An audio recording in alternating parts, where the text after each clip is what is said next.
And I'm just going to go through top 10 ideas here of what you can do with the pool noodle.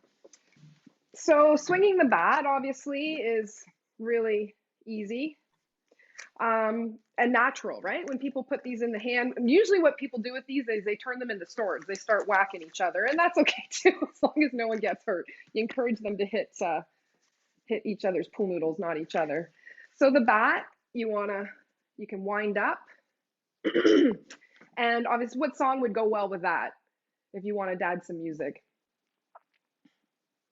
take me out to the ball game, right? You can even get them to sing it without music. Take me out to the ball game.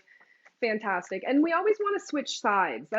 We're going to talk at the end about the 5 principles of safe and effective use of props. And everyone has their natural side that they want to hit the swing the bat with.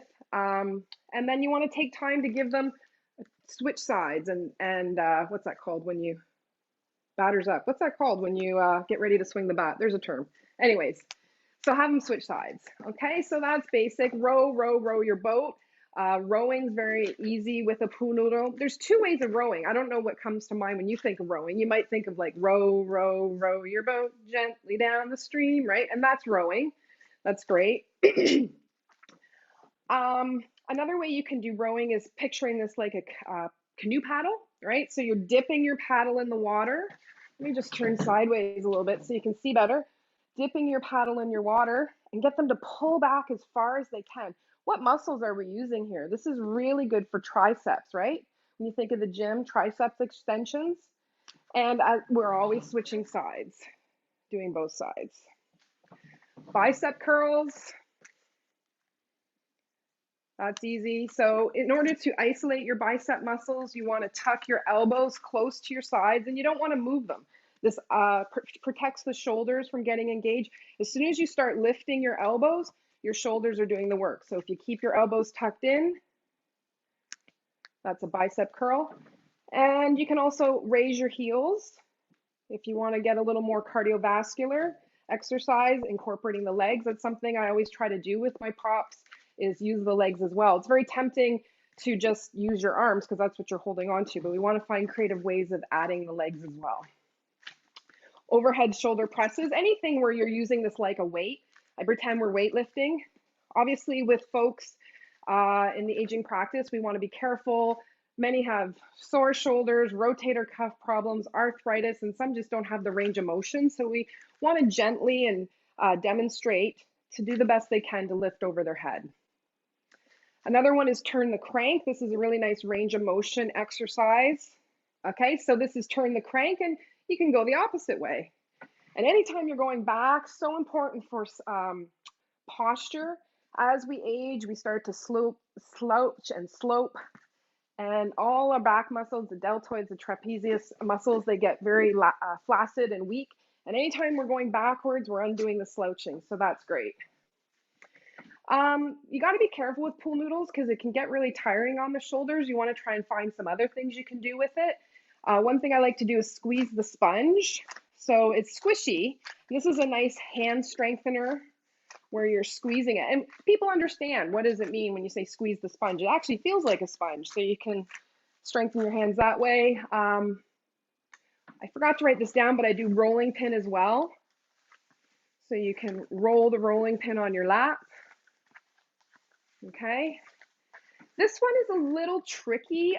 Folks in long-term care usually have a hard time follow these instructions. Some can, some can't, but I just want to give you an option for something totally different you can do with the pool noodle, is put it between your legs, so no hands, and then you're squeezing. It's like the Suzanne Summers. I don't know if people are old enough here in my age group to remember Suzanne Summers and the Thigh Master. This is like a free Suzanne Summers Thigh Master. So when I can feel it, you can't feel it right now, but as you're squeezing in, you're using your glutes, all kinds of thigh muscles, and it's a great exercise for the legs. And because this pool noodle's squishy, you got a bit of resistance. It's a great little exercise. Okay, a couple more that we can get the legs incorporated. This one's really fun, kicking and whacking your toes, even for people who can't lift their legs. So when you're doing an exercise program, if you tell people to kick their legs, well, not everyone can do that. So this way, you still have the option of reaching down and kind of whacking your toes or getting your leg all the way up, making it a great exercise for the legs as well. I like to call this a dancing cane. So I say, everyone get your dancing canes ready, and we put on songs like New York, New York, and we do Side to Side by K-Star. Side by Side, yeah, walking along, singing a song, side by side. Sorry, I can't sing. You can do a little dancing cane move there. Anything that you could think of. What you do with a dancing cane. And the last one I'm going to show you is a tricep extension. It's just touch your head and reach down. For some folks, that's all they can do. If you really want to get some good tricep work in, you probably want to try and reach to the back of the neck or down the spine, you know, scrub your back. But the folks that I work with in long-term care, some have a hard time reaching that high, but it's something you can do. So either head, neck, or back, and reaching down. So, all right, so that's my pool noodle top 10 exercise. Before I move on to the next one, does anyone have any questions or comments?